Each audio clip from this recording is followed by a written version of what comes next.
Здравейте! Както обещах, ще се опитвам да правя резюме на предишната седмица и да нахвърлям най-важните неща. Ясно е, че всичко това сте го слушали, затова то е насочено конкретно за онези, които отсъстваха. В 2 от 3 класа имаше, да кажем, достатъчно отсъстващи. И винаги може да погледнете още един път.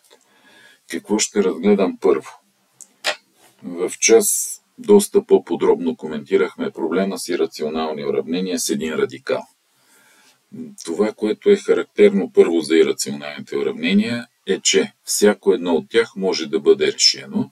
След намиране на корените да се върнем. Най-важното нещо е, когато писахме теоретичната част, да проверяваме в първоначалния вид на уравнението. Проверяваме намерените корени и обикновено не всички от тях са решения на изходното първоначално уравнение. За да бъде това факт, сме привели достатъчно примери. Проблема на проверката основно е, че понякога намерените корени не са удобни за проверка. И още един проблем, който не е много честно да споменавам, но все пак една голяма част от нас са много разсеяни, когато смятат, и може да се окаже така, че сме намерили верните корени, но при проверката не сме сметнали вярно и сме ги отстранили. Естествено, допустимите стойности също си има предимства и недостатъци, така че кой от двата метода ще използваме? Аз лично съм ви обяснил защо, кога и кой използвам. Всеки остава да си прецени сам, но ще има ситуации, в които използването на допустими стойности ще бъде непълно или трудно, или невъзможно с нашите знания. Поради тая причина в процеса на работа ще се отказваме от тях и ще казваме, ще направим проверка. Започвам с конкретната ситуация. Ирационални уравнения с един радикал. Два са основните случая при тях. Първият случай, когато имаме корен f от хикс, числова константа. Или, както си казваме ни, c е число. Когато c е число, възможни са два варианта. Ако c е отрицателно, веднага правим извода, че уравнението няма решение. И пак да кажем, няма никакви решения. Докато при c положително, повдигаме двете страни на уравнението на квадрат, няма нужда от допустими стойности, няма нужда от последваща проверка, естествено, ако работим вярно от тук нататък. И веднага конкретните примери. Квадратен корен от хикс минус 6, искам да видя може ли да бъде равен на 2. Повдигам двете страни на квадрат, хикс минус 6 е равно на 4, получавам хикс равно на 10 и това е моя отговор. Уравнението има един корен, числото 10. Няма нужда от проверка, няма нужда от допустими стойности, защото по принцип след малко ще коментираме, това е частен случай на една небезизвестна теорема. След малко ще запиша и самата теорема. Втори пример. Имаме квадратен корен от 3 пъти хикс плюс 7. Искам да видя кога ще е равен на минус 7. И както би казал някой от вас, ами никога няма да е равен на минус 7. Няма решение. Следващият пример. Квадратен корен хикс квадрат минус хикс плюс 7. Искам да е равно на 3. Но няма нужда от изследване. Повдигам двете страни на квадрат, защото числото 3 е положително и получавам хикс квадрат минус хикс плюс 7 равно на 9.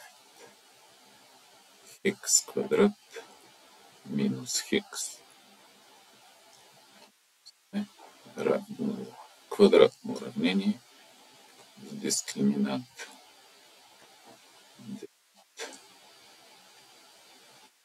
корен x1 с 1, втори корен x2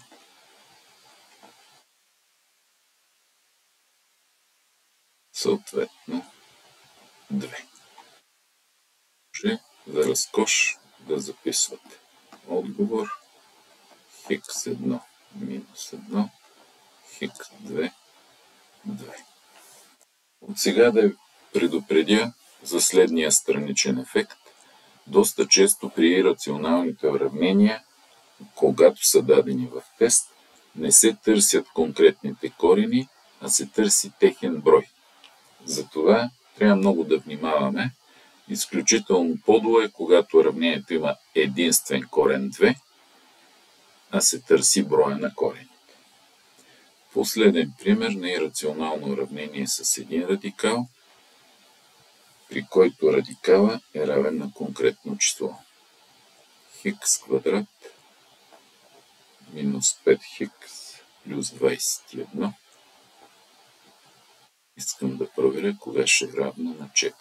Между другото, при всяко едно от предишните уравнения, естествено, което имаше решение, ако бяхме заместили хикс с намерения корен, щяхме да получим вярно равенство. Ето тук в първоначалния вид на уравнението. Отново нямам нужда от допълнителни изследвания и разсъждения. Повдигам на квадрат, може да си го пишете с думички. Повдигам двете страни на уравнението на квадрат.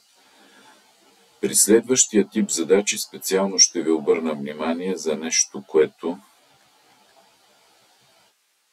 почвате да бъркате с напредване на материала. Много е странно. Повдигам двете страни на квадрат означава точно това, което записах.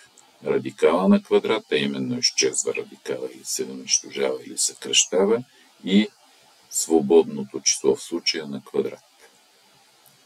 Хикс квадрат минус 5 хикс плюс 21 е равно на 16.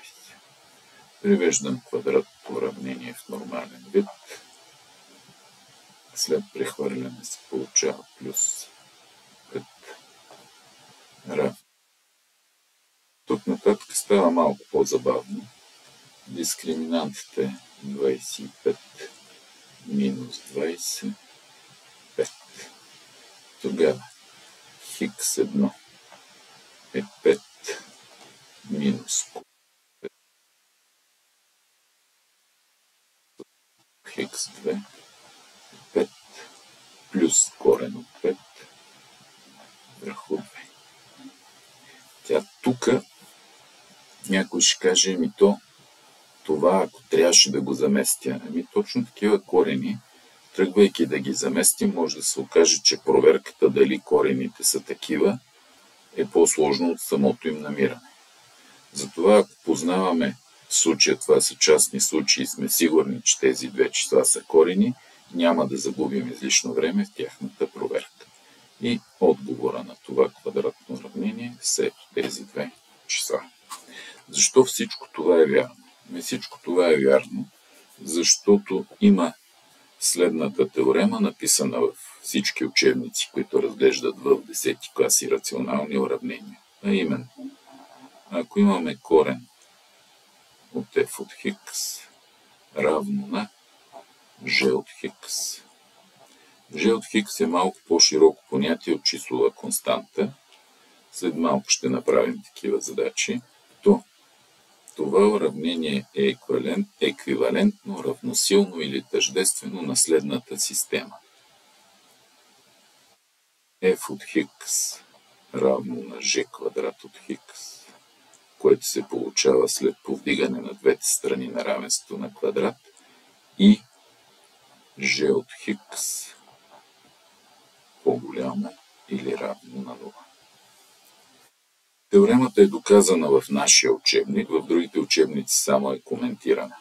Добрият коментар по тази теорема изисква да споменем: ако вярно решим проблема f от хикс равно на g квадрат от хикс, то за корени няма да получим стойности, които превръщат f от хикс в отрицателно число, или функцията или израза f от хикс да приема отрицателни стойности.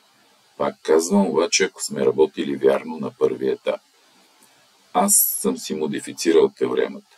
G от хикс по-голямо или равно от 0, аз отделям като допустими стойности. Изглежда ми по-рационално записане, защото настъпва някакво объркване, когато решаваме уравнение и неравенство в система. По-чисто за мен е да си отделя G от хикс по-голямо от 0 като допустима стойност.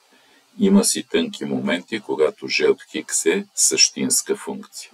Ако разгледаме частния случай, когато G от хикс е константа, то ситуацията 2, 3, 4, както бяха разгледани, G от хикс е положително и остава повдигнато на квадрат.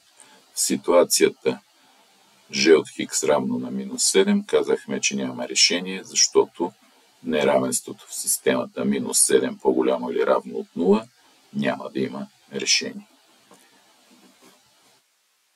Всички уравнения с един радикал ще подчиняваме на тази теорема.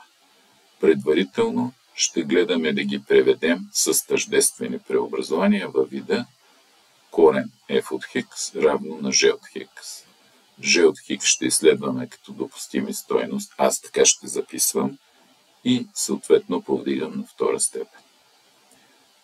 След малко ще направя няколко примера, в които ще имаме G от хикс да е класическа функция.